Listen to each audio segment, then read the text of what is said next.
Just off Broadway, on Carlton Street, in the heart of Winnipeg's financial hub, is a Victorian mansion built in 1895.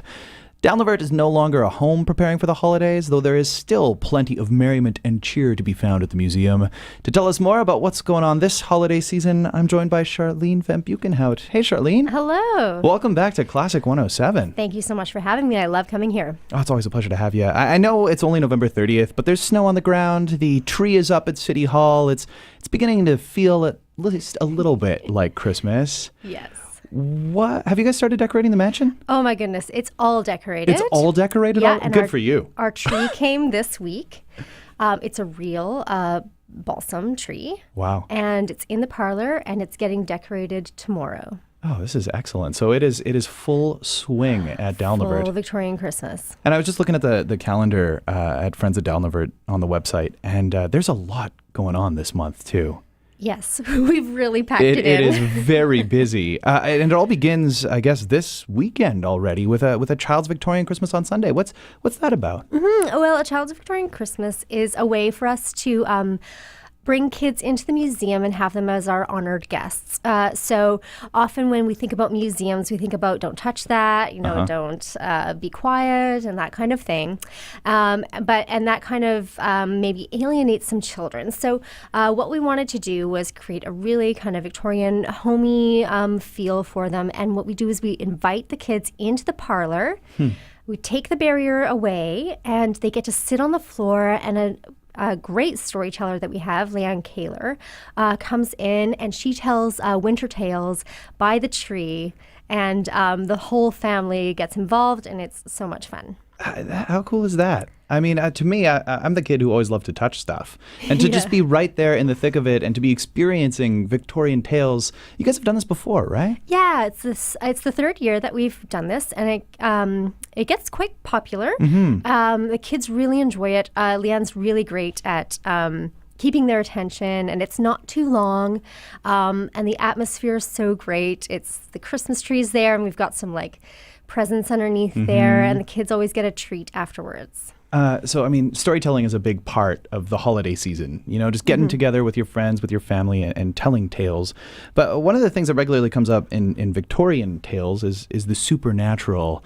You guys are really embracing that this year, aren't you? Oh my goodness, we've gotten requests. So this year, actually Sunday, we start off with a lecture by Arlene Young, Professor Arlene Young, and she's going to talk about why Victorians were so obsessed with ghosts at Christmas. It's a big tradition. We always think of Halloween when we think of ghosts, but actually the light starts to disappear in December, and we come upon winter solstice and the festivities surrounding Yule, and that was sort of a big tradition that kept going into the Victorian times. And the darkest day of the year is often said to be the day where the dead have more access to the living. And so what a perfect time to be telling tales of the dearly departed.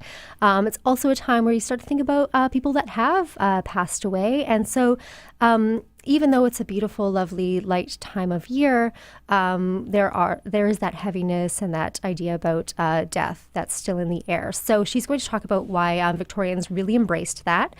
And then the following weekend, we invite you into the parlor, and we will tell ghost stories just like they did in Victorian times. Okay, so how did they tell ghost stories back in the Victorian era? Well, there's always the old-fashioned way where you just sit around the fire and tell tales using your great storytelling skills. But also the Victorians had a couple of fun inventions because they were a very inventive group of people.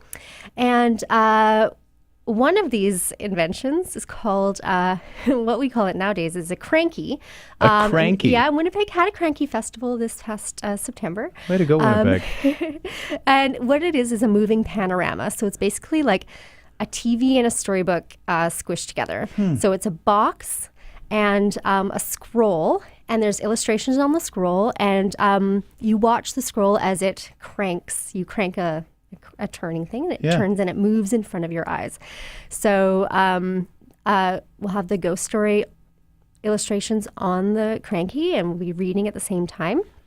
And the other thing is they did a lot of a shadow play. So shadow puppets will be part of that ghost story reading as well. That is a great art. Shadow puppeting. Oh, it's so puppeteering. fun. I struggle with it. I can do like maybe a dog. So I can only imagine what you guys have planned. Oh, well, these will not be hand shadows. Okay. That sounds very complicated. I think there's some artists that do that. These are paper cutouts. And they're very easy to do on your own. So even after you come and see it, you can say, I can do that myself, and maybe I want to do that for my family. Yeah, so you can leave inspired and creatively motivated. That's right. So that's the weekend of December 6th through 8th. Ghosts of Christmas Past. Looking ahead to the 13th to the 15th, you guys are telling one of the tales of Christmas time, the Miracle on 34th Street. That's right. Now, I know this work from the two movie adaptations. I mean, there's, of course, the original, and then there's the one done in the 90s, and I remember always watching that as a kid. What can you tell us about this radio play? Well, so this is our departure from Victorian Christmas. Last year, we premiered a radio play. We did It's a Wonderful Life, live radio play. But as we know, our MTC is doing their own version this year. So I looked around. I needed another Christmas classic. And lo and behold, there was Miracle on 34th Street, which is a great little story about a little girl who really believes in Santa Claus, and then they go to court, and there's this whole thing about like Kris Kringle and is he real? So it's a lot of fun. What we get to do with this radio play is we throw in some commercial jingles, and we have a pianist there, and we have a live sound Foley artist, just like the one that you would see at MTC, maybe not as elaborate, because it is only a 3-day show, and it's a benefit for the museum. So we've got people like Terry McLeod and Ron Robinson and Stephen and Katie from the Improv Festival and Brad Oswald from the Winnipeg Free Press who are going to come out and be voices for these characters. Oh, I mean, it is one of the great Christmas films. So, I mean, to see it in a radio play, especially in such an intimate setting like at Dalnavert, it's got to be special. It's very special. It was a lot of fun last year. People really got into it. You can close your eyes and listen to the sound and the voices, and it's so much fun, and the people really enjoy doing it as well. So I know that one of the big parts of Christmas and the holiday season for many is a must-watch, or at least a must-read of Charles Dickens' A Christmas Carol. This is something that you guys have been doing for how long? Oh my gosh. I don't even know how long. Yeah. Richard Hurst did it for a really long time in the attic of Dalnavert before we even had our visitor center. Wow. For many, many years. And people keep coming back just because of that.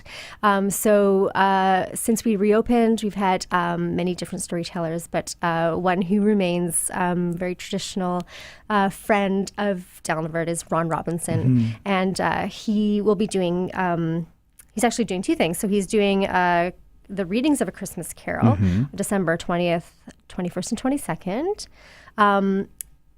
And he's doing a lecture on Charles Dickens, the man behind the carol, on the 16th. So you can come to that lecture, learn a little bit about Charles Dickens, then come and hear the classic tale by Ron Robinson.